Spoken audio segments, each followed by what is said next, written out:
मदरसों को जो चलाने वाले लोग हैं, जिन मुस्लिम महिलाओं के पास आप बार बार मिलने जाती हैं, वो लोग कहते हैं कि ये माधवी लता हमारे यहाँ आकर के महिलाओं को भड़काती हैं। उनको कहती हैं घरों से बाहर निकलो। अच्छा। आप उनको कहते हैं कुछ काम करो। वो आप उनको कहते हैं बच्चे पैदा मत करो। साहब, मैं आपके 3 सवालों का इसी सीक्वेंस में जवाब दे दूँगी। पहली बात तो यह है, जिन मदरसों को मैं खाना भिजाती हूँ, मेडिकल कैंप्स फ्री में करवाती हूँ, उनको दवाइयाँ फ्री में देते हैं हम लोग, और उनको रोज़ा के टाइम पे, इफ्तार के टाइम पे भी हम खाना भिजाते हैं, ब्लैंकेट्स देते हैं, कपड़े सिलवाते हैं, रेफ्रिजरेटर्स देते हैं, अलमारियाँ भिजाते हैं। लेकिन आप चौंक जाएंगे जब ये लोग हमसे कहते हैं, माँ ये सब कर रहे हैं, लेकिन कहीं भी मत बताना हमारा मदरसा का नाम क्या है और हमारे बच्चे और हम कैसे दिखते हैं, क्योंकि हम मोहल्ले से हमको डरावनी चेतावनी आते हैं कि खबरदार आप बाहर से किसी से कोई मदद लिए। एक तरफ की सच्चाई ये है। और कोई मौलाना साहब भी है तो ऐसे है कि कहते हैं कि अगर आप में से कोई आएंगे यहाँ पर तो आपके टांग तोड़ देंगे। मेरे ही टीम मेंबर्स को बोलते वो बात, चुपचाप आप देना है, चुपचाप आपको वहाँ से निकलना है। अब आपकी दूसरी बात पे हम आएंगे कि हम औरतों से ये नहीं कहते आप बच्चे पैदा मत करिए, हम ये कहते हैं उनसे आप कितनी भी बच्चों को पैदा करिए, पांडवों को पैदा करिए, कौरवों को पैदा मत करिए, कहते हैं हम साहब उनसे।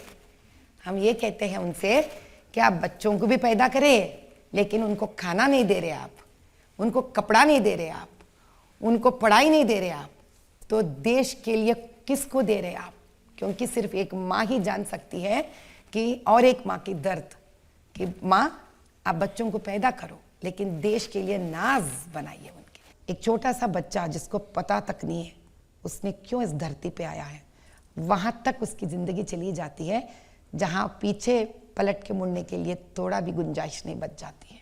बस ये बात सिखाती मैं औरतों को। जब आप ऐसी बातें कहती हैं तो वहाँ के लोग कहते हैं ये हैदराबाद को बदनाम कर रही हैं, ओल्ड सिटी को बदनाम कर रही हैं। वहाँ की लड़कियों के बारे में आप कहते हैं यहाँ तो सिर्फ लड़कियाँ बेची जाती हैं। साहब, एक 15 दिन की पहले की बात है, एक लड़की मिडिल ईस्ट से अपने मम्मा को, अपने वालिदा को फ़ोन करी थी हैदराबाद को, मम्मा आप अभी दावत दे दीजिए वहाँ पर, अगर पैसे हैं तो आपकी बेटी को 18 बार शादी हुई है। ये सच्चाई है साहब। 16 साल की लड़की को एक 70 साल की इंसान से शादी होता है अरब से। क्या लड़की अपनी घर की लड़की भी लड़की नहीं होती? ये मज़हब कहाँ से आया साहब? लड़की तो सभी की लड़की होती है। मेरे भी 2 लड़कियां हैं, मजाल किसकी को ऐसा करे। ओवैसी जी, मेरा सवाल आपसे ये है कि आप अक्सर कहते हैं कि हिजाब वाली लड़की को देश की प्रधानमंत्री के रूप में आप देखना चाहते हैं, तो आप ऐसा ही क्यों चाहते हैं? ये जो बताया जा रहा है कि भाई हिजाब पहन लिए तो दिमाग पर कवर हो गया, नहीं, दिमाग पर कवर नहीं है। जो लोग ये समझते हैं कि हिजाब पहनने वाली लड़कियां बड़ी बैकवर्ड हैं, ऑप्रेस्ड हैं, उनका दिमाग खराब है। अगर ऐसा होता तो यमन की एक मुस्लिम महिला हिजाब पहने, उसको नोबेल प्राइज दिया गया, उसको नोबेल प्राइज दिया गया। तो ऐसा कुछ नहीं है। देखिए, हम तो चाह रहे हैं कि जो सबसे कमज़ोर है मुस्लिम लड़कियां उठें। और अगर आप कभी हमारे शहर को आएंगे, आप देखेंगे कि बुलेट मोटरसाइकिल हिजाब पहनकर, हेलमेट पहन के चलाते हैं लोग, बुर्का पहन के चलाते हैं। मुझे भी ताज्जुब हुआ कब देखकर, बोला बुलेट चला रहे हैं। बोले क्यों, तुमको तकलीफ हो रही? क्या? मुझे जवाब मिला, मुझे बोला नहीं बहुत खुशी हुई मुझे। सीधे योगी आदित्यनाथ कह रहे थे कि जिन लड़कियों को हिजाब पहनाकर आप कैद करना चाहते हैं उन्हें हम लिबरेट करना चाहते हैं। ना कैद नहीं है। देखिए, कोई कैद नहीं है। अच्छा, बीजेपी की कोई मुस्लिम मीटिंग होती है ना, आप 200-300 बुर्का पहने लाके बिठाते हैं, वो क्या है? वो क्यों बिठाते हैं आप उनको? ये दिखाने के लिए, देखो हमारे साथ।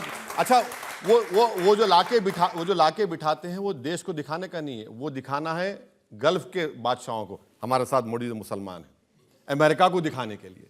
अरे भाई, अगर आप मुसलमानों से इतनी मोहब्बत है तो इनको एमपी बनाइए ना, एक टिकट दीजिए, एक एमपी बनाइए, मिनिस्टर बनाइए। आप वो नहीं करते।